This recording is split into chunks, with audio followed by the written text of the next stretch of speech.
नमस्कार, स्वागत है आपका 5 की पंचायत में। मैं हूं निखिल सिंह और बिहार से लेकर दिल्ली तक सियासत गर्म है।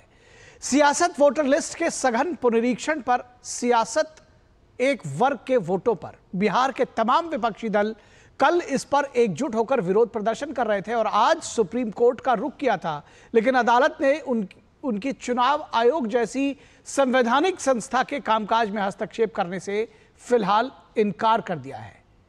अब अगली सुनवाई 28 जुलाई को होगी और इससे विपक्ष के एजेंडे पर जरूर सवाल उठ रहे हैं। वही सवाल कांग्रेस पार्टी के रवैये पर भी उठ रहे हैं कि क्या कांग्रेस पार्टी अपने ही नेताओं के साथ सौतेला व्यवहार कर रही है। कन्हैया कुमार और एक तरह से सहयोगी के तौर पर देखे जाने वाले पप्पू यादव जैसे जो प्रभावशाली चेहरे थे, उनको मंच पर या कहे उस रथ पर जगह न देना जिस पर राहुल गांधी और तेजस्वी यादव सवार थे, क्या ये कोई संयोग है या फिर उसी राजनीतिक परंपरा की कड़ी है जिसमें अपनी ही पार्टी के तेज तर्रार नेताओं को किनारे कर दिया जाता रहा है। ये कांग्रेस की परंपरा रही है। नेहरू से लेकर नरसिंह राव तक, शंकर सिंह वाघेला से लेकर ज्योतिरादित्य सिंधिया तक की बात करें, एक लंबी फहरिस्त है। और दर्शकों, आपको भी याद होगा कई नाम हैं जिन्हें पार्टी ने न सिर्फ नजरअंदाज किया बल्कि कई बार सार्वजनिक रूप से उनको बेइज्जती का सामना भी करना पड़ा। क्या यही हाईकमान कल्चर कांग्रेस को भीतर से खोखला कर रहा है या फिर यह पार्टी की अनुशासन और रणनीति का हिस्सा है? आज की बहस में हम ऐसे ही सवालों पर चर्चा करेंगे। कांग्रेस के पुराने रवैये से लेकर हालिया घटनाओं तक, क्या यह पार्टी खुद अपनी संभावनाओं को खत्म कर रही है या उसके पीछे कोई सोची समझी रणनीति है और योजना है? तो इस पर हमारे विभिन्न राजनीतिक दलों के प्रवक्ता और विश्लेषक, इस जो जनमत को समझते हैं, ऐसे अनुभवी पत्रकार भी हमारे साथ जुड़ेंगे। लेकिन इस पंचायत की हम शुरुआत करें उससे पहले आपको पूरा घटनाक्रम दिखाते हैं, कल जो बिहार में घटा उससे लेकर के और उसके पहले या उसके बाद में भी। आप भी देखिए इस पूरी सियासत को और समझने की कोशिश कीजिए कि आखिर ये है क्या। अपनों से दूरी, कांग्रेस की क्या मजबूरी।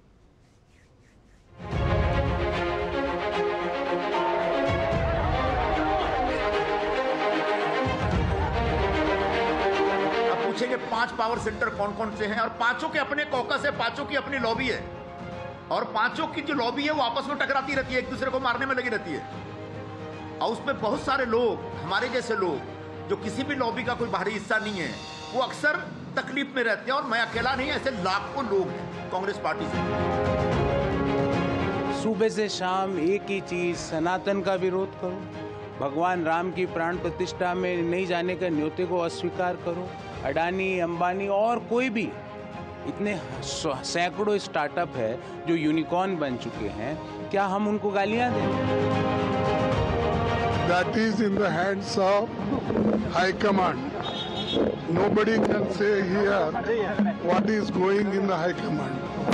This is left to the High Command. High Command has got power to take further actions, but unnecessarily one should not create problem.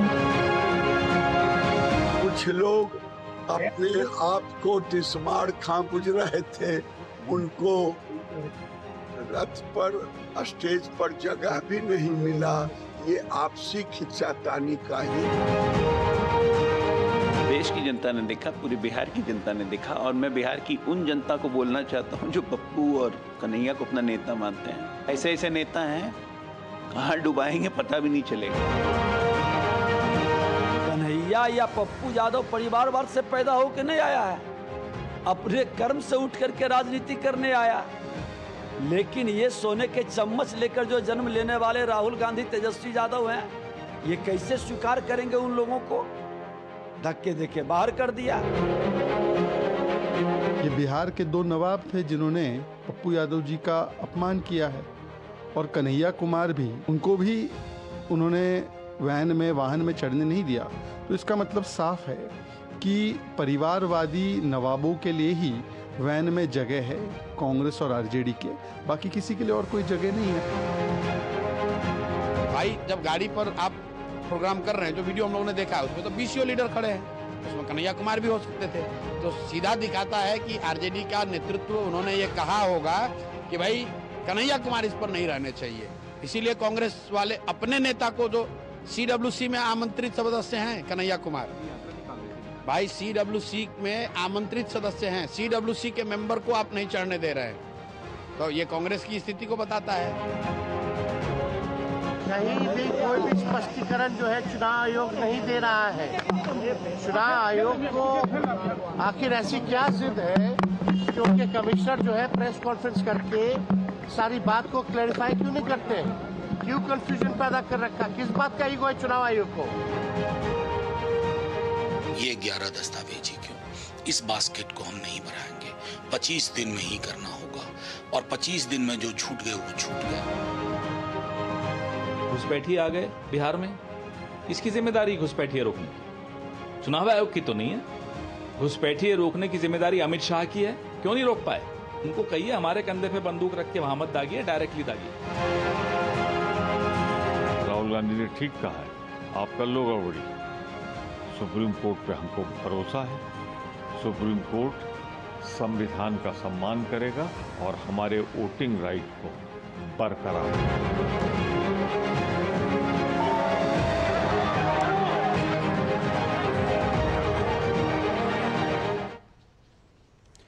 तो आपने सुना कांग्रेस के नेता प्रमोद तिवारी को भी अंत में जो कह रहे हैं कि सुप्रीम कोर्ट पर हमको विश्वास है कि वो हमारी वोटिंग राइट को बहाल रखेगा। दरअसल इस देश में वोटिंग राइट बहाल है, लेकिन वोट करने का मौका उन्हीं को मिलना चाहिए जो सच में उसके हकदार हैं, और यही इलेक्शन कमीशन उसकी यही मंशा है।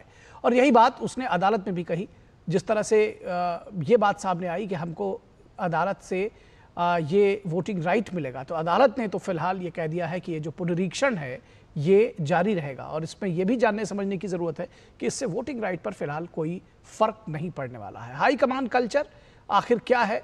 क्योंकि जब आप देखते हैं कि मल्लिकार्जुन खड़गे खुद कहते हैं कि इस पर फैसला हाईकमान लेगा, जो पार्टी के राष्ट्रीय अध्यक्ष हैं वो भी हाईकमान की तरफ रुख करते हैं, तो यह हाईकमान है क्या? ये क्या उस परिवार की परंपरा को निभा रहा है? यह हाईकमान कैसे जो कांग्रेस के अपने ही नेता हैं उनको उनके ऊपर निशाना बना देता है? ये भी सवाल आज जरूर खड़ा होगा।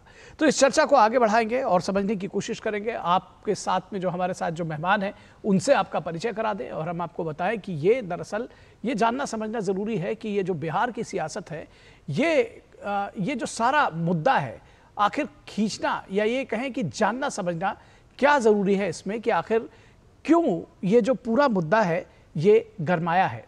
और इसके पीछे भी इस सियासत को समझने की ज़रूरत है कि कुछ लोगों को मंच पर जगह और कुछ लोगों को उससे अगर वैन से दरकिनार कर दिया जाता है तो अपनों पर सितम, गैरों पर करम, ऐसा क्यों? इस पर चर्चा करेंगे। विजय शर्मा बीजेपी के प्रवक्ता हमारे साथ जुड़े हुए हैं। सर, स्वागत है आपका हमारे साथ। संदीप त्रिपाठी जी को मैं देख पा रहा हूँ, कांग्रेस के नेता हैं, बहुत स्वागत है संदीप त्रिपाठी जी आपका। और डॉक्टर राजकुमार राजन जो कि आरजेडी के प्रवक्ता हैं, डॉक्टर राजकुमार बहुत स्वागत है आपका। और अवधेश कुमार सीनियर जर्नलिस्ट हमारे साथ जुड़े हुए हैं। और अवधेश कुमार से ही मैं चाहूँगा कि आप अवधेश जी इस एजेंडा को, दरअसल मैं चाहता हूँ कि हमारे दर्शकों को बताइए, जो बिहार की सियासत से लेकर दिल्ली तक जो कल आपने देखा और आज जो अदालत का जो फैसला आया, दरअसल अदालत ने कोई स्टे लगाने से इनकार कर दिया, किस तरह से देखते हैं इसको? जरा आप इस सियासत को कैसे समझेंगे, कैसे समझाना चाहेंगे हमारे दर्शकों को? देखिए, राजनीति बिल्कुल स्पष्ट है, क्योंकि जो कुछ भी तथ्य चुनाव आयोग के जो स्पेशल इंटेंसिव रिवीजन चल रहा है विशेष, उसके बारे में दिए गए वो तथ्यात्मक रूप से पूरी तरह गलत। अब इसके कुछ बिंदु पर बात करूंगा, फिर सुप्रीम कोर्ट का स्टैंड समझ में आएगा। बाकी सुप्रीम कोर्ट आगे क्या फैसला करता है देखना होगा। लेकिन हम लोगों ने देखा है कि एक बार चुनाव प्रक्रिया में हाथ डालने के बाद सुप्रीम कोर्ट उसमें हस्तक्षेप नहीं करता है, इसलिए उसने केवल आग्रह किया है कि आप विचार करिए कि वोटर आई कार्ड या आधार कार्ड, ये सब भी राशन कार्ड, ये चलाया जाए, इस पर विचार करिए, उसका भी उत्तर दिया है। देखिए, इसमें पहली जो बात कही गई है कि इसकी जल्दीबाजी में शुरुआत की गई है। एक महीने में यानी 25 जून से लेकर 26 जुलाई तक इतने मतदाताओं का कैसे हो जाएगा? तो ये और आपको टेलीविजन पर या बाकी जगह सुनते हुए मिल जाएंगे, पिछली बार 1 साल लगा तो 2 साल लगा। 2002 में जो ड्राइव हुआ था उसमें भी 21 दिन का ही समय था। बिल्कुल उसमें बिल्कुल 14 जुलाई से लेकर के और 15 अगस्त तक का उस समय दिया गया था। टोटल 31 दिन उस समय भी था, 31 दिन इस बार भी हुआ है। तो जो चीजें 22-23 वर्ष पहले अगर इतने दिन में हुआ, आज कहा जा रहा है तो जानबूझ के। सेकंड बात कि इसमें चुनाव आयोग ने ये कहा है कि भाई जब ये खत्म हो जाएगा 26 जुलाई को, उसके बाद 1 अगस्त को हम तब तक एक अस्थायी प्रारूप सामने जारी करेंगे। उसमें जिसको आपत्ति हो उनके पास 1 महीना का समय उसको अपनी साबित करने के लिए है। और उसमें जो उनके बूथ लेवल एजेंट है जो हमने नियुक्त किया है, बूथ लेवल ऑफिसर, वो सब उसमें सहयोग देंगे। वहां के एसडीएम, बीडीओ सबको कहा है कि सब लोग सहयोग करिए कि एक भी नागरिक छूटने नहीं पाए। तो वो उसके लिए 1 महीना समय, 1 महीने के बाद भी वो प्रकाशित तुरंत नहीं होगा।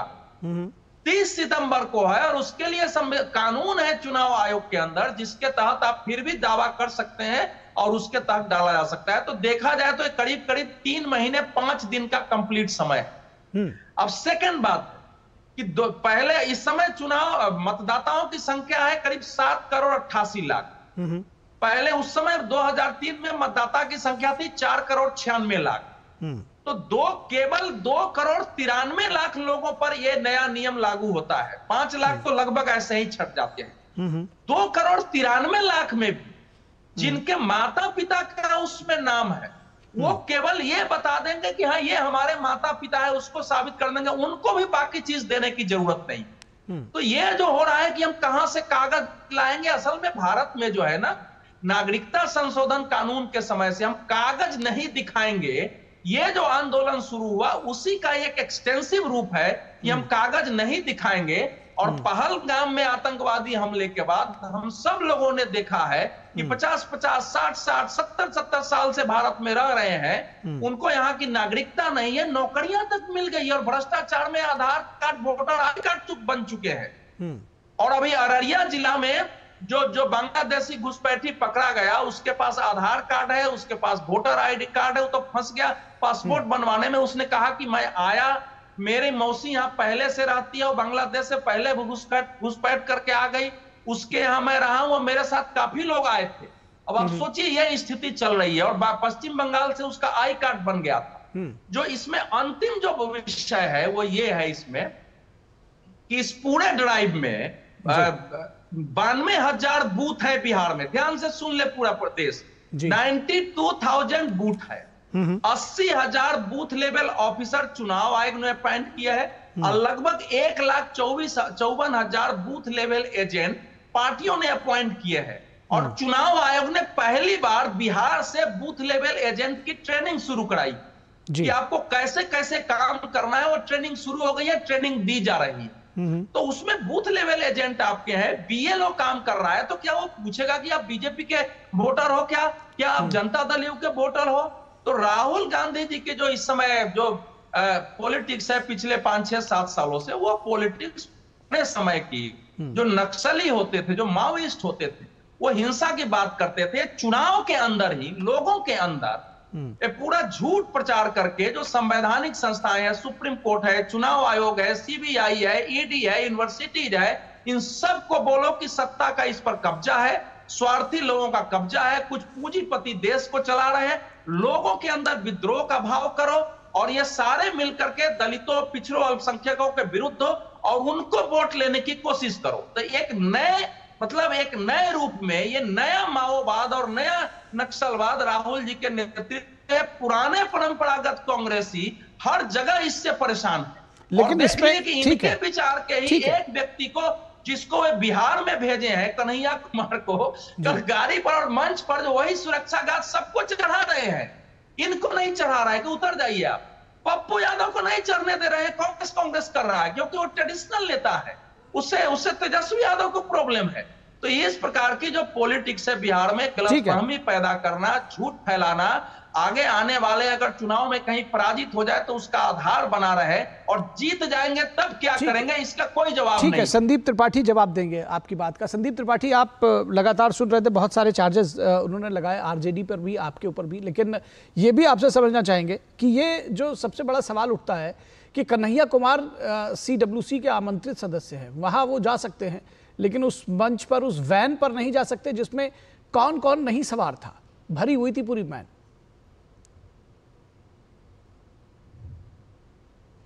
आपकी आवाज संदीप जी एक बार चेक कर ले अपना इंस्ट्रूमेंट। निखिल जी अभी जो भी बोल रहे थे वो जेडीयू के प्रवक्ता हैं या भाजपा के? नहीं, वो पत्रकार हैं, उन्होंने अपनी बात रखी है। अब आप उनके ऊपर प्रहार करने के बताए जो आपके ऊपर बात कही गई है। समझ नहीं पाया भाई, समझ नहीं पाया। अवधेश जी समझ गए, हाँ प्यारे समझ गए, बहुत बढ़िया। तो सर बात ये है, अभी बात आई एनआरकी की और किस तरीके से वो चार्ज कर रहे थे राहुल जी पे कि वो चाहते हैं कि देश में एक मॉब आए। साहब जेपी का आंदोलन तो देखा होगा, और बिहार से आप भी आते हैं, तो क्या जेपी ने तो सेना तक का आह्वान कर दिया था? जिस आपातकाल को अवधेश जी आप एक दिन डिबेट में कोस रहे थे, तो इसका मतलब फिर इंदिरा जी एकदम राइट थी, फिर तो बहुत मारना चाहिए था इन लोगों को। जो सेना का आह्वान कर दे सरकार के खिलाफ, पुलिस का आह्वान कर दे, देश के एक कर्मचारियों का आह्वान कर दे। हमने तो आह्वान नहीं किया, लेकिन वहां तो आह्वान हुआ था महाराज। तो उसका मतलब है कि फिर इंदिरा जी एकदम राइट थी। एक बात मानिए अवधेश जी, या तो तब उस दिन आप गलत थे या आज आप गलत, दो में से तो एक दिन गलत है। इसलिए या फिर ये मान लीजिए कि आपका सिर्फ उद्देश्य है कांग्रेस को क्रिटिसाइज करना, किसी भी तरीके से ब्लेमिंग करना और भाजपा को महिमा मंडित करना। तीन चीजों में से तो एक चीज है। अब आते हैं मुद्दे की बात। अभी आपने कहा सर कि जो है एक नेता, हमारे कांग्रेस के नेता को बैंड पर नहीं चढ़ने दिया गया। पहली बात तो ये कोई रैली नहीं थी, ना ये कोई उस तरीके का कार्यक्रम था। हम धरना करने गए थे, और धरने में कोई आगे भी चला जाता है, कोई पीछे भी चला जाता है, कोई नीचे भी दब जाता है, कोई छूट भी जाता है। तेजस्वी यादव की आप फोटो नहीं दिखा रहे हैं कि वो बाद में कितनी बाद में उस पर चढ़े हैं। वो तो बाद में काफी हुज्जत के बाद उस दान तक पहुंच पाए हैं। हाँ, नहीं वो तो भीड़ से निकलकर नहीं पहुंच पाए होंगे, लेकिन उनको सुरक्षा कर्मियों ने नहीं रोका, और जिस तरह से धक्के देकर उतार दिया गया वो सभी ने देखा। तो कोई यही मैं कह रहा हूं कि जब कोई रैली होती है या कोई इस तरीके का कार्यक्रम होता है, तब एक लिस्ट बनती है कि किनको किनको रहना है। इस तरीके की परिस्थितियों में उस समय के जो भी सुरक्षा गार्ड थे, जिनको उनको लगा ये सुरक्षा में कोई दिक्कत नहीं, उनको जाने दिया, जिनको उसको नहीं लगा। ये तो और भी बुरी बात है। फिर तो और भी बुरी बात है कि आप ये कहना चाह रहे हैं। सुनिए संदीप जी, नहीं सुन तो लीजिए अरे संदीप जी सुन तो लीजिए, अरे सुन लीजिए, आप ही की बात में थोड़ा सा क्लियर चाहता हूं कि आपने कहा कि वो एक प्रोटोकॉल लिस्ट बनी होगी कि उस मंच पर या उस वैन पर कौन कौन जाएगा। तो ये तो और भी बुरी बात है कि उसमें लिस्ट बनी और उसमें आपने पप्पू यादव और कन्हैया कुमार को बाहर कर दिया। मतलब ये तो जानते समझते कर दिया फिर। नहीं निखिल जी, हमने ये कहा कि जब कोई पर्टिकुलर एक निर्धारित कार्यक्रम होता है तब इस तरीके की लिस्ट बनती है, क्योंकि वो निर्धारित कार्यक्रम में ना बैन हिस्सा थी, ना इस तरीके का कोई कार्यक्रम था। दरअसल सवाल ये सीधे तौर पर ये संदीप जी, सीधे तौर पर ये सवाल है। एक बात और मैं जोड़, ठीक है, बोलिए। एक बात और मैं जोड़ देता हूं। निखिल जी, मैं जरा एक छोटा सा टिप्पणी कर दूं, बाकी लोग बोलेंगे। नहीं आइएगा, मैं उनको संदीप जी खत्म कर लें। संदीप जी जल्दी से बताइए, फिर मैं अवधेश जी अपनी बात करेंगे, फिर मैं जाऊंगा आरजेडी प्रवक्ता के पास। जी देखिए सर, उसी बिहार में अश्विनी चौबे जी पूर्व कैबिनेट मंत्री हैं, धक्का देकर उतार दिया गया, लेकिन उस पर डिबेट नहीं हुई। धक्का देकर उतार दिया गया, ये भाई ठीक है, चलिए अब ये बीजेपी प्रवक्ता बताएंगे, इसका जवाब दे देंगे। ठीक है, इसका धक्का देकर उतार दिया सर। हाँ, धक्का देकर उतारते हुए कौन से विजुअल हमने नहीं देखे, लेकिन फिर भी इस पर बीजेपी प्रवक्ता से ले लेंगे जवाब। आपका पॉइंट आ गया, ना, आपने कह दिया। और उसमें उसमें जिन्होंने धक्का देकर भगाया था, उनको एक भी व्यक्ति को उस कार्यक्रम में नहीं बुलाया। धीरेन्द्र शास्त्री के कार्यक्रम में जो सनातन का कार्यक्रम हुआ, सनातन के नाम पर परशुराम जी याद आए, उसमें सर उन लोगों को एक को मंच घुसने नहीं दिया। ठीक है, आप असल में इस पर सवाल देखिए, इसमें ये भी है बात, बेइज्जती से ही उतनी तक सीमित नहीं है। दरअसल संदीप जी आप भी जान रहे हैं, और राजकुमार राजन इस पर डॉक्टर साहब ये जवाब देंगे कि दरअसल सवाल सुन तो लीजिए, अरे सुन लीजिए पहले। सवाल ये उठ रहा है कि ये दरअसल आरजेडी को सूट नहीं करता था कि ये दो लोग वहां पर जाएं। मैं चाहूंगा कि जल्दी से अवधेश कुमार कुछ ऐड करना चाह रहे थे, उसके बाद मैं डॉक्टर राजन के पास जाना चाहूंगा। जी। बस मैं केवल इतना कहना चाहूंगा कि जयप्रकाश जी से इन्होंने तुलना कर दी है। 12 जून 1975 को इलाहाबाद हाई कोर्ट ने इंदिरा जी को अयोग्य करार दिया था, उनके चुनाव को रद्द कर दिया था, संसद में जाने से मना कर दिया था। सुप्रीम कोर्ट में वो गई थी, सुप्रीम कोर्ट ने कहा था कि आप संसद में जा सकते हैं। जैसे अरविंद केजरीवाल का फैसला आया था कि आप सचिवालय नहीं जा सकते हैं, भूमिका नहीं, उसी टाइप का फैसला आया था। देश में भ्रष्टाचार के विरुद्ध व्यापक आंदोलन था। अब आप जयप्रकाश जी से इस समय सरकार के खिलाफ कोई एक फैसला आया हो कि सरकार शासन करने के योग्य नहीं है, या इलेक्शन कमीशन के विरुद्ध 41 याचिकाएं ईवीएम पर सुप्रीम कोर्ट ने खारिज कर दिया है। तो बिल्कुल एक अलग परिस्थिति में आप जिस ढंग से पूरे देश में इलेक्शन कमीशन के खिलाफ दुष्प्रचार कर रहे हैं, तथ्यों के आधार पर गलत कर रहे हैं, वही चीज दुनिया भर में पहले कम्युनिस्ट करते थे, जिनको खूनी क्रांति करके बदलना होता। मैंने केवल इतनी बात कही है। ठीक है, ठीक है, ठीक है। मुझे लगता है कि संदीप जी की बारी आएगी तो ठीक है। संदीप जी 1 to 1 चलेगा, बाकी लोग रह जाएंगे। मैं आ जाऊंगा, अपनी बात याद रखिएगा। डॉक्टर राजन, ये दरअसल जो सबसे बड़ी बात जो सवाल और ये उठाए जा रहे हैं कि भाई तेजस्वी यादव, उनको ये गवारा नहीं था कि ये दो नेता मंच पर आए, और इस वजह से ये सारी चीजें जो हुई ये सामने आई। अभी हमने तेजस्वी यादव को सुना, उन्होंने कहा कि इलेक्शन कमीशन कोई अपनी बात को सामने आकर के वो क्यों नहीं उसको क्लियर कर रहा है, क्यों कंफ्यूजन क्रिएट कर रहा है। इलेक्शन कमीशन की तरफ से बार बार कहा जा रहा है कि हमने जो आदेश 1 महीना पहले या जो शुरुआत का आदेश था वही कहा जा रहा है, उसमें किसी तरह का कोई कंफ्यूजन नहीं है। निखिल जी, 2 बातें हैं, 2 संदर्भ है जी।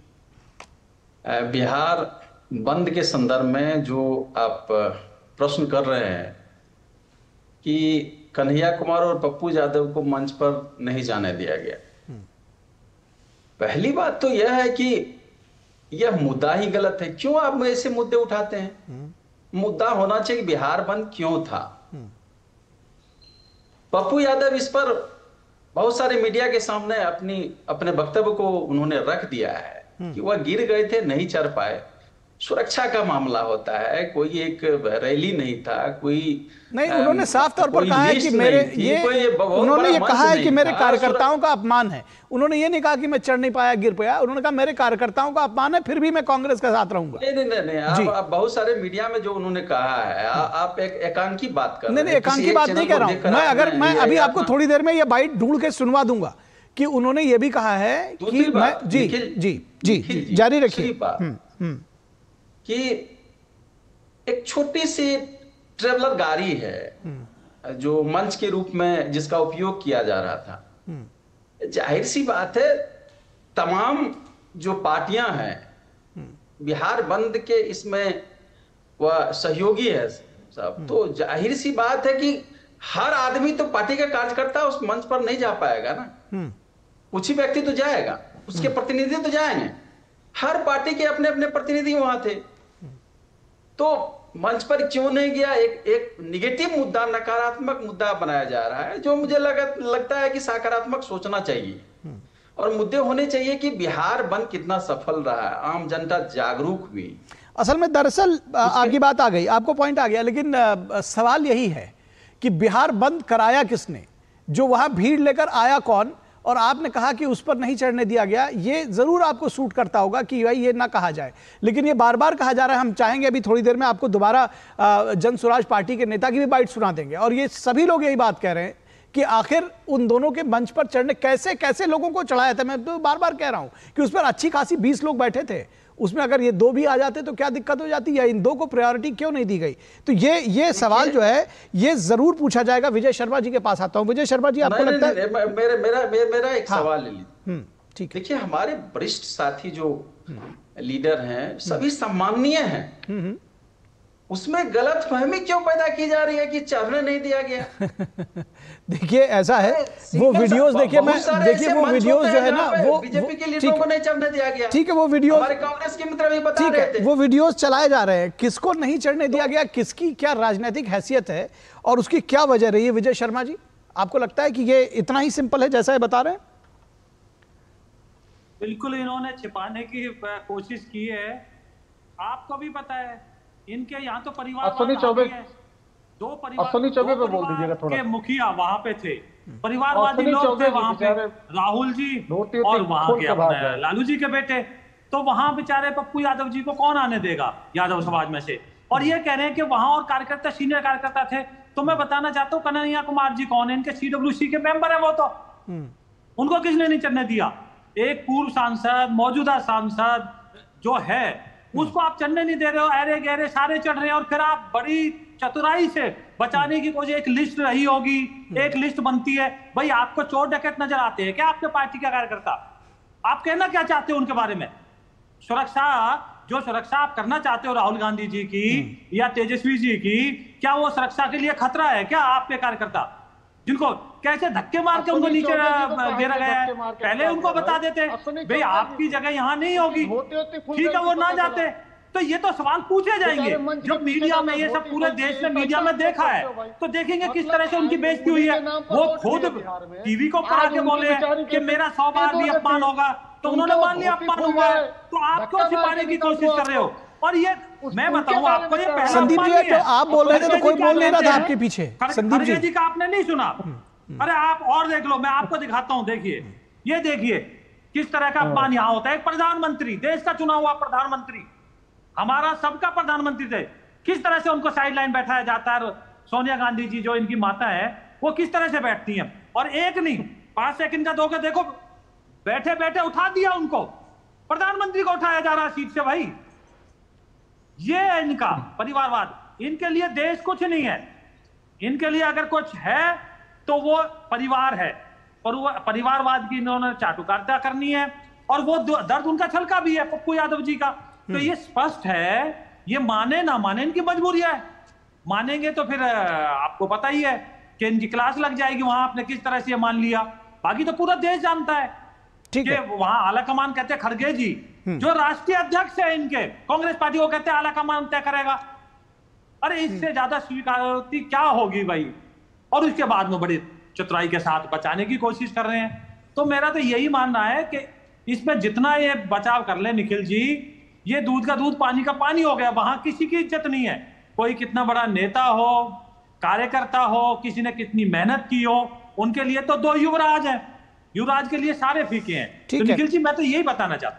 ठीक है, यहाँ रुकेंगे एक छोटे से ब्रेक के लिए, इस चर्चा को आगे जारी रखेंगे। दर्शकों आप भी हमारे साथ बने रहिए, मेहमान हमारे साथ बने हुए हैं।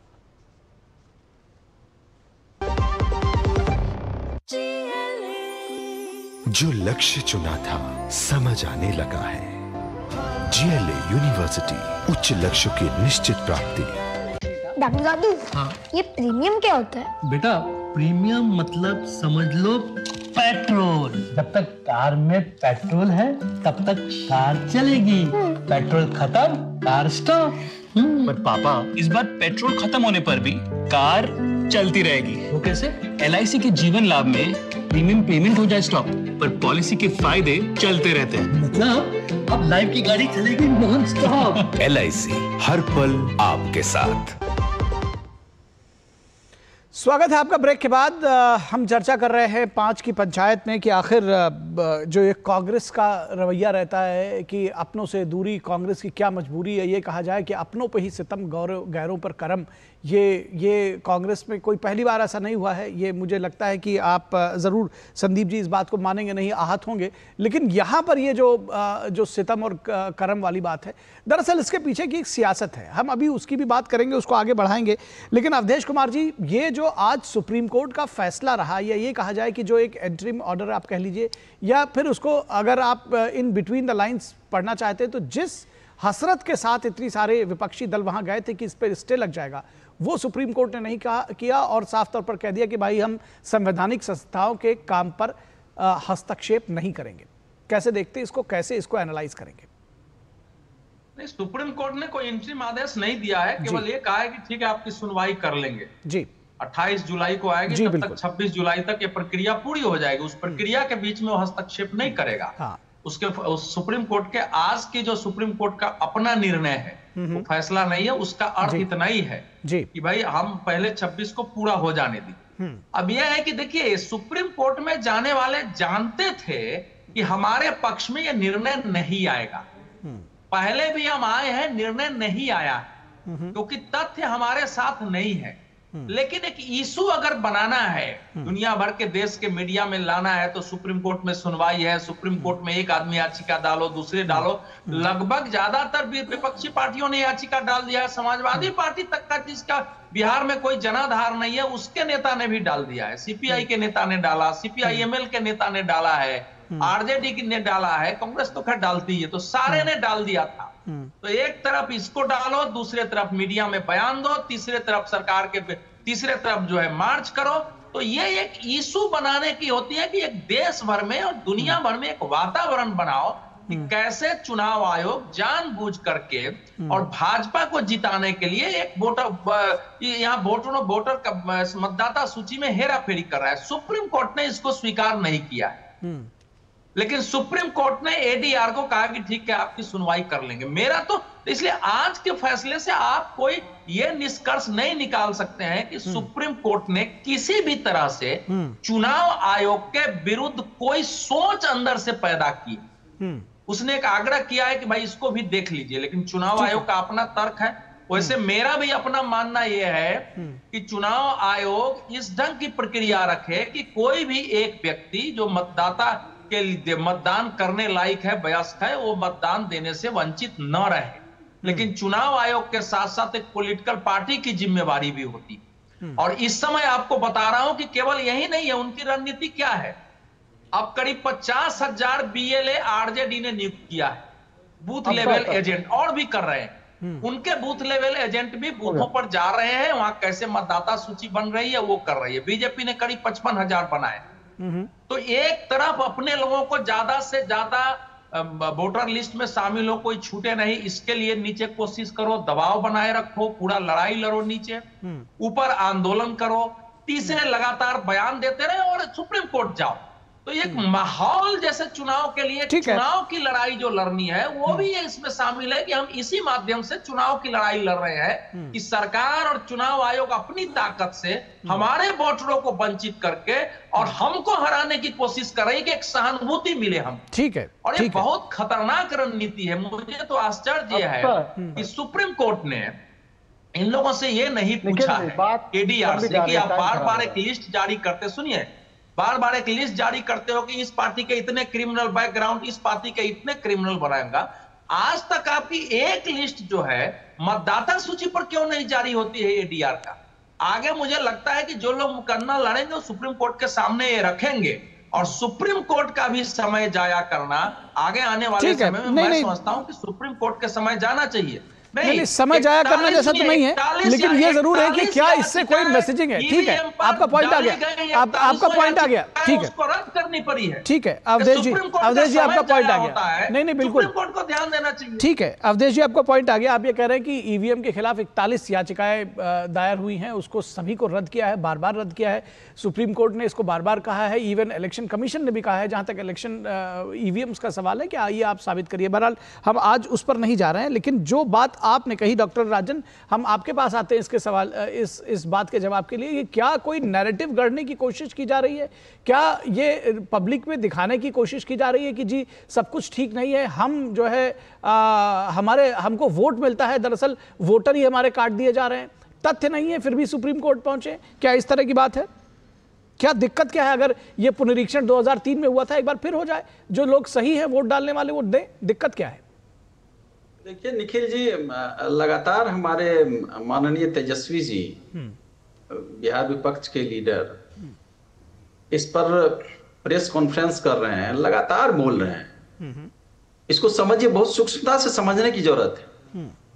चुनाव आयोग का निर्णय अचानक आ गया। माननीय कोर्ट ने भी इस पर जवाब तलब की है कि इतने नजदीक जब समय है चुनाव का, तो आप अचानक से क्यों करवा रहे हैं?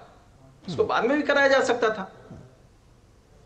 तो सवाल यह है कि इतना कम समय बचा है, दरअसल बाद में कराया जा सकता था, इससे पहले करा लेते, इससे पहले ही करा लेते जी। कराने में कोई हर्ज नहीं है, पहले करा लेते। दूसरी बात कि अवधेश जी बड़े साफ गोई से अपनी बात बोल गए और ऐसा लगता है कि जेडीयू और बीजेपी के प्रवक्ता है, सही हमारे कांग्रेस के प्रवक्ता बोल रहे थे। ये भाई आपने डिसीजन लिया, निर्णय लिया और उस डिसीजन को आम जनता को थोप दिया।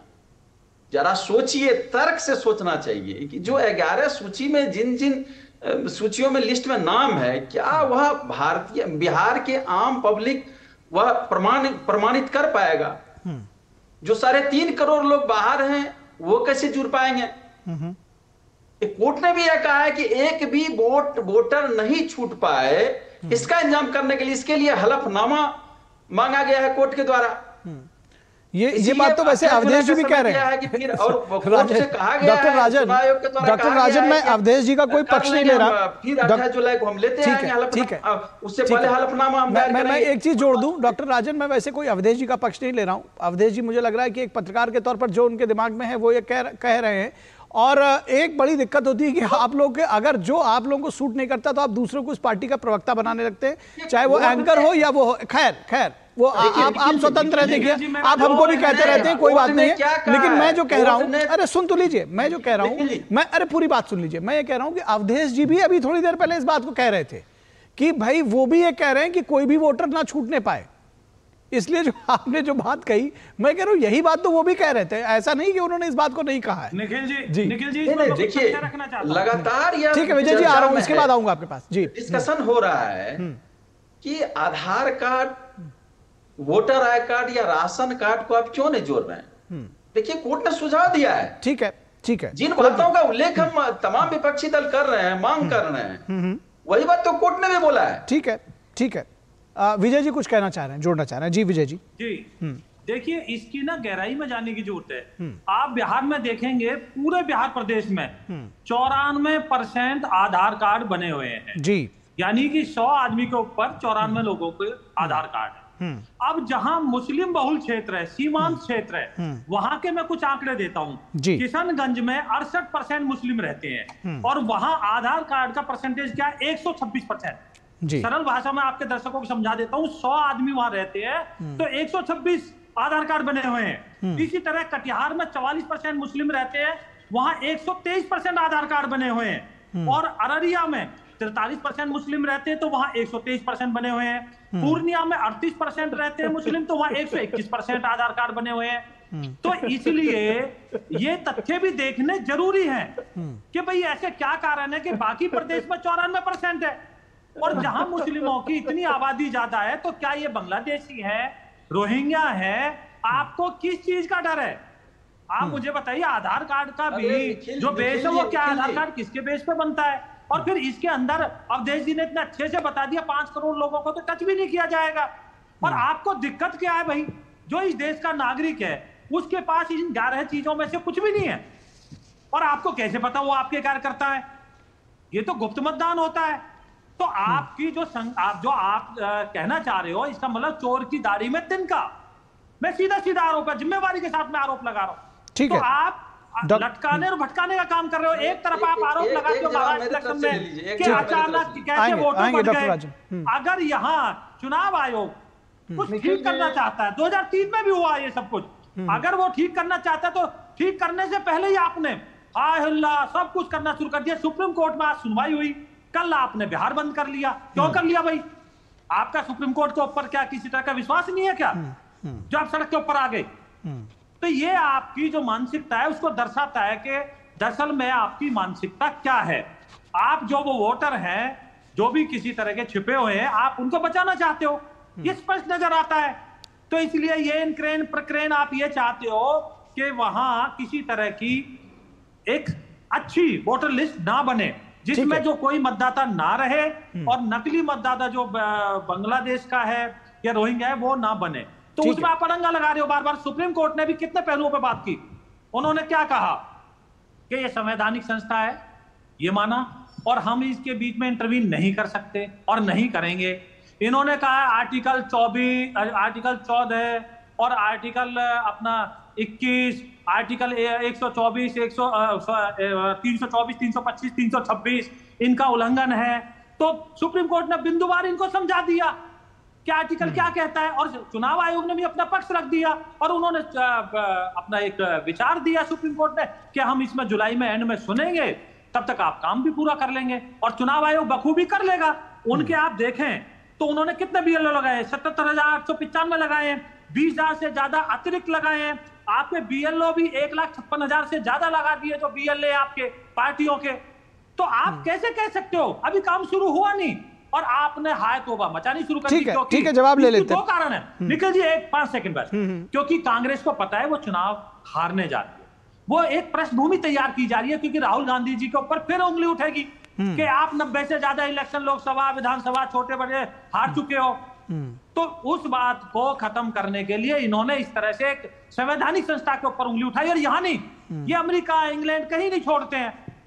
तो इनका तो ये पेशा है कि संवैधानिक संस्थाओं को तार तार करो। ठीक है, ठीक है। डॉक्टर राजन, आप कुछ ऐड करना चाह रहे हैं? मैं तो निखिल जी बहुत हास्यास्पद लगता है कि हमारे मित्र जिन बातों का उल्लेख कर रहे थे, अब जरा सोचिए कि बांग्लादेशी घुसपैठिया या रोहिंग्या घुसपैठी आ गए, सरकार तो आपकी है, 20 साल से सरकार में आप है बिहार में, 11 साल से केंद्र में है, ये तो आपको प्रशासनिक फेल्योर है आपका। नहीं तो ये, लेकिन उसके फेल्योर हो सकता है, लेकिन ये तर्क नहीं हो सकता कि अगर एक बार आ गए तो उनको वोटिंग राइट भी दे दी जाए। ये तर्क हो सकता है आपका? इस तर्क से मैं सहमत हूं कि उनकी जिम्मेदारी है। सुनिए ना डॉक्टर साहब, सुनिए ना डॉक्टर साहब, मैं कह रहा हूं आपका तर्क सही है। इस पे भी मेरा जवाब लेना। अरे डॉक्टर साहब, नहीं आ रहा हूं विजय जी, आ रहा हूं। जो मेरे दिमाग में आ रहा है वो बात मैं विजय जी से, डॉक्टर राजन से तर्क कह रहा हूं कि डॉक्टर राजन, आपकी बात ये सही हो सकती है कि इनकी जिम्मेदारी है, लेकिन कोई अगर आ गया है तो उसको रोका जाए क्या? ये तो नहीं होगा ना कि उनको वोटिंग राइट भी दे दिया जाए। अगर उस पर कोशिश की जा रही है तो उसमें दिक्कत क्या है? लेकिन यह भी तो नहीं कर सकते हैं ना कि गांव में कोई एक डकैती करता है तो पूरे गांव को जला दीजिएगा। नहीं, पूरे गांव को जलाने की क्या बात हो रही है? वही तो वो कह रहे हैं कि सही व्यक्ति को पकड़ा जाए, जो असल डकैत है, जिसने गांव को जलाया है, जिस व्यक्ति ने गांव में डकैती की है उसको पकड़ा जाए, इसीलिए तो कोशिश हो रही है। ये जांच करवाना ये सरकार का काम है, सरकार का दायित्व है। नहीं, इलेक्शन से रिलेटेड जांच, देखिए आप दो चीजों को एक नहीं कर सकते। मैं कह रहा हूं, आपने कहा कि जो घुसपैठिया आते हैं उनको रोकना सरकार का काम है, बिल्कुल वाजिब बात है आपकी, सरकार का काम है। सरकार का फेल्योर भी हो सकता है, आप सरकार के ऊपर प्रश्न लगा सकते हैं, आप उनके खिलाफ विपक्ष में बैठे हुए हैं तो आप कुछ भी कह सकते हैं, आपका बिल्कुल राइट है। लेकिन कुछ भी, मेरा मतलब आप जो आरोप लगा रहे हैं आपका राइट है, आप, मैं उसमें नहीं जा रहा हूं। लेकिन मैं ये कह रहा हूं कि अगर इलेक्शन कमीशन तो ये नहीं कहेगा ना कि कुछ लोग आ गए हैं तो हम उनको भी वोटिंग राइट भी दे दें, आप समझिए इस बात को। तो अगर इलेक्शन कमीशन ये कह रहा है कि हम उन्हीं लोगों को राइट देंगे जिनका असल में राइट है, तो इसमें दिक्कत क्या है?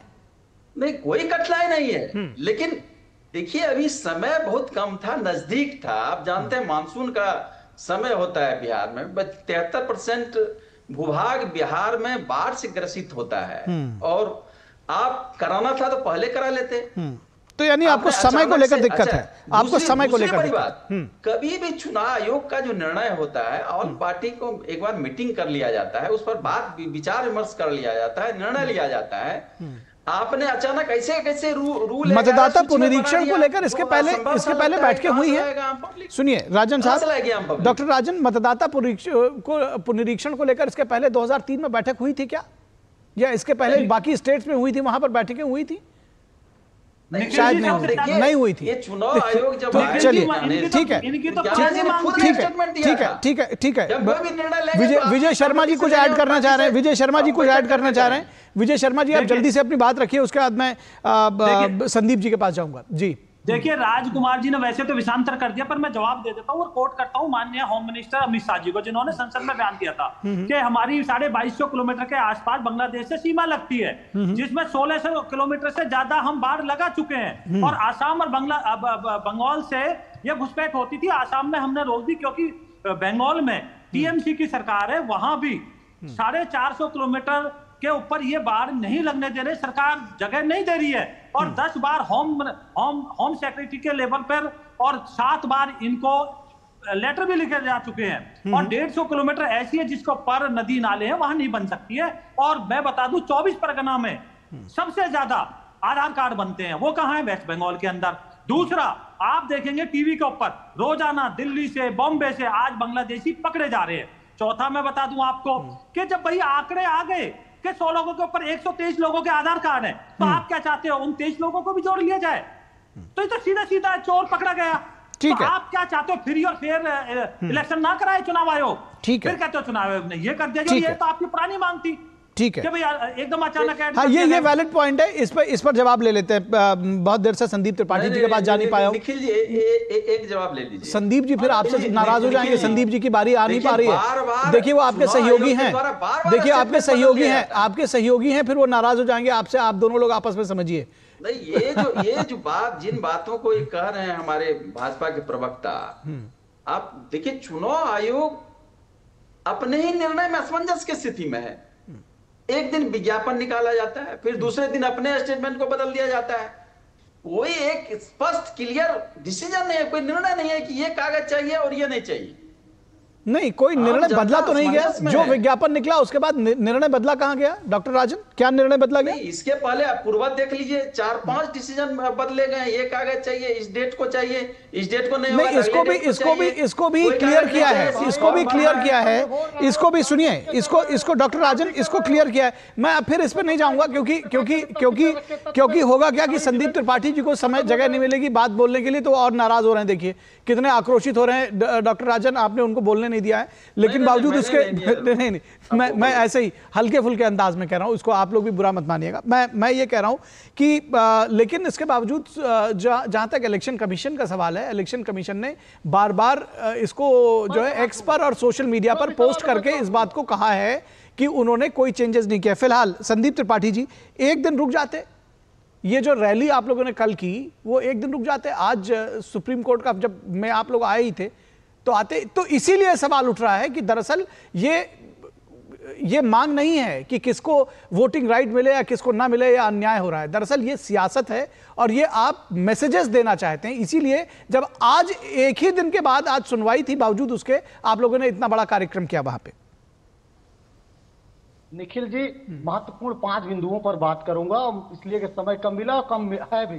नहीं, मैंने तो भाई देखिए आपकी जगह का वो जो है आपके साथी ने ले लिया। चलिए जल्दी से बोलिए, कोई बात नहीं, अब इधर उधर की बात करेंगे और टाइम जाएगा। नहीं, इसीलिए मैं कह रहा हूँ कि टाइम खराब ना हो। विजय जी ने कहा कि 123% आधार कार्ड बन गए। साहब, यहाँ पर मतदाता जोड़ने पर लड़ाई नहीं है, मतदाता कटने पर लड़ाई। तो आप क्या ये मानते हो कि 24 वाले में जो मोदी जी चुनकर आए हैं वो बांग्लादेशियों ने चुन लिया, म्यांमार ने चुन लिया, या आप जहां से पाकिस्तान से पुरस्कार लेते हैं वहां से ले लिया, जहां बिरयानी खाने गए तो वहां के वोटरों ने दे दिया? कैसे भाई? उसको अगर आप कहते हो 24 वाले की बात कर लीजिए, मतलब 24 वाले में तो यही वोटर थे ना। हम जोड़ने की बात तो नहीं कर रहे हैं, जोड़ने पर जो भी हो वो ठीक है। हम ये कह रहे हैं कि 24 में जो वोटर हैं वो जो आप काटने की प्रक्रिया कर रहे हो, सवाल उस पर खड़ा कर रहे हैं। पहली चीज। दूसरी चीज, कोर्ट के संदर्भ में बात कही है कि कोर्ट ने ये कर दिया वो कर दिया। साहब, कुछ नहीं किया, कोर्ट हमारी बात सुना और हम कतई नहीं चाहते थे कि प्रक्रिया बंद हो। हम सिर्फ और सिर्फ ये चाहते थे कि आधार कार्ड, राशन कार्ड जैसे डॉक्यूमेंट्स भी सबमिट किए जाए, जिसके बारे में कोर्ट ने एक पहले आग्रह नहीं, एक निर्देश दिया है। जब निर्देश नहीं माना जाता तो आदेश आता है। अब तीसरी चीज, एक बात अभी अवधेश जी ने कही, खूनी क्रांति। साहब, खूनी क्रांति उनकी में हम विश्वास नहीं करते। हमने वामपंथी से भी लड़ाई लड़ी है और हम जो है हिंदू महासभा से भी लड़े हैं और मुस्लिम लीग से भी लड़े हैं। तो आप यह हमको कतई मत बताया करिए कि खूनी क्रांति, और खूनी क्रांति का समर्थन होता तो अगर सर्वाधिक आजादी के बाद हमारे खिलाफ कोई चुनाव लड़ता था और मजबूती से लड़ता था तो वो वाम दल था। तो ये भाजपा को तो कोई पूछता नहीं था, क्योंकि तो अंग्रेज के दलाल थे, पूरी देश की जनता जानती थी, हमारे पूर्वजों को पता था। अब आते 5वीं बात, अभी आपने कहा घुसपैठिया। साहब, अभी अमित शाह जी ने कहा कि ममता बनर्जी नहीं लगाने दे रहे, उनके पैर पकड़ के खींच ली थी।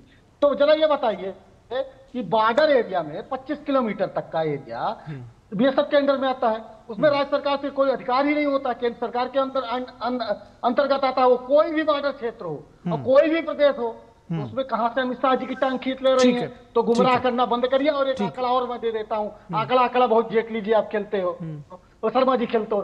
साहब, हमारे शासन में 1,20,000 से ज्यादा बांग्लादेशी सहित विदेशी नागरिकों को हमने घुसपैठिए से बाहर किए। आपने 10 साल में 12 किए हैं, 12,000।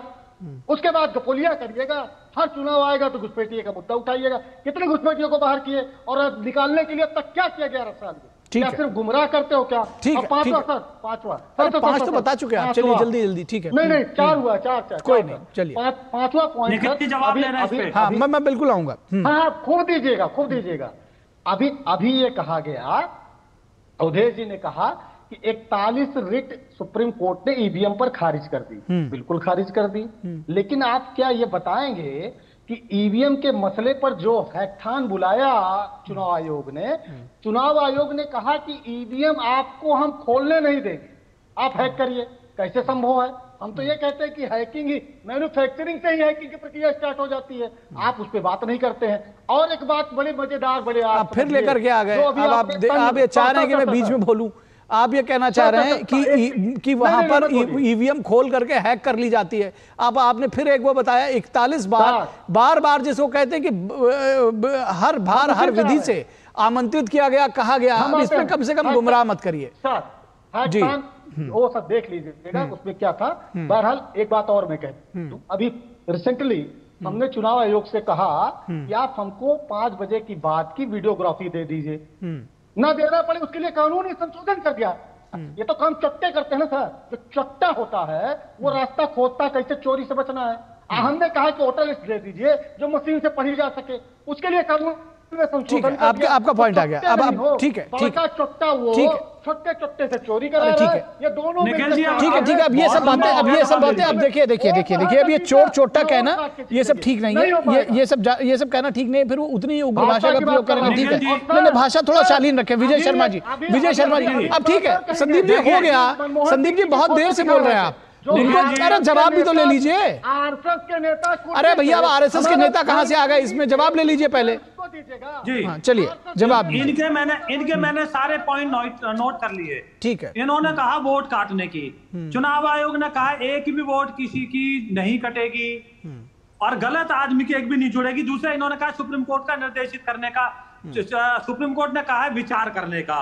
दूसरा इन्होंने कहा मुस्लिम लीग का, केरला में मुस्लिम लीग के साथ कौन है? ये है, पूरे देश को पता है। बॉर्डर पे इन्होंने कहा कि वहां बॉर्डर जो है बीएसएफ का है। अरे भले मानस, वहां बॉर्डर पे जो इन्फिल्ट्रेशन होती है वहां देखने का, सुरक्षा का होता है। जमीन जो है वो स्टेट का सब्जेक्ट है। जमीन स्टेट उपलब्ध कराती है, बाढ़ लगाने का काम जमीन पे लगेगा। श्रीमान जी सामान्य ज्ञान की बात कर लीजिए। दूसरा आपने बताया ईवीएम हैक का। आप मुझे बताइए ईवीएम हैक खोल के कौन दे देगा आपको? कौन सा? सारे सीसीटीवी के अंडर रहती है ईवीएम। तो झूठ बोलते और आपको कितनी बार बुलाया गया, कितनी बार आप कोर्ट में गए, आप वहां जाके डंडे खा के आ जाते और यहां फिर ईवीएम। तो दूसरी आपने कही कि वीडियोग्राफी, ये एक वीडियोग्राफी जो है अगर आप पढ़ेंगे तो कोर्ट के आदेश पे मिलती है। आप जाइए कोर्ट, बात बात पे आप कोर्ट में जाते हो, सुप्रीम कोर्ट के, हाई कोर्ट के, किसी के भी निर्देश पे वीडियोग्राफी दे दी जाती है। और चुनाव आयोग ने तो ऐसा एक बना दिया नियम के इलेक्शन होने के बाद भी जब चुनाव आ जाते हैं उसके भी कुछ समय बाद तक उनको सुरक्षित रखा जाता है। आपके समय में तो ये भी नहीं था। तो आप अगर समझदारी से बात करेंगे तो आपको जवाब एक एक मिलेगा। अगर आप ऐसे झूठे आरोप लगाएंगे, अच्छा भाषा का प्रयोग करेंगे तो भाई उसका जवाब तो किसी का पास भी नहीं। ठीक है। संदीप जी नाराज मत होइए। अभी ये एक बार हम इस चर्चा को आगे फिर कराएंगे। आज हमारे पास वक्त बस इतना ही है, लेकिन इतना ज़रूर है कि कम से कम इस बात पर बहुत सारी बातें ये निकल कर सामने आती हैं कि अगर आज सुप्रीम कोर्ट में सुनवाई थी तो कल इस प्रदर्शन का औचित्य क्या था। और जब उस औचित्य की बात पर आता है तो ये बात जरूर सामने आएगी निकलकर। ये बात जरूर सामने निकल कर आएगी। नहीं, लोकतांत्रिक अधिकार है, लेकिन मैसेजिंग देने की कोशिश है। देखिए कोई यहाँ बेवकूफ नहीं है। मैसेजिंग क्यों दे रहे थे? एक दिन पहले क्यों दे रहे हैं भाई? जब आज आपका वो है, आज आपको सुनवाई, आप एक तरफ कह रहे हैं, आप ही के नेता कह रहे हैं कि हमें सुप्रीम कोर्ट पर विश्वास है, तो फिर एक दिन पहले प्रदर्शन क्यों कर रहे हैं? इसलिए क्योंकि उसके थ्रू आपको मैसेजिंग देनी थी। ये बात सभी लोग समझ रहे हैं। फिलहाल आज 5 की पंचायत में बस इतना ही। आप सभी चारों खास मेहमान का बहुत शुक्रिया हमारे साथ जुड़ने के लिए। तो 5 की पंचायत में जरूर इस बात पर होगी चर्चा कि अपनों से दूरी कांग्रेस की क्या मजबूरी, और एक कांग्रेस की जो मजबूरी रही है वो बार बार सामने आती है, दिखती है। और ये मजबूरी है क्षेत्रीय दलों के सामने घुटने टेकने की, क्योंकि वो बार बार उनको लगता है कि यहां पर हम अपनों को दूर कर दें लेकिन शायद कुछ सीटें मिल जाएं।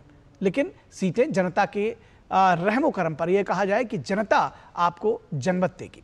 फिलहाल 5 की पंचायत में बस इतना ही। हमारी पूरी टीम को दीजिए इजाजत। नमस्कार।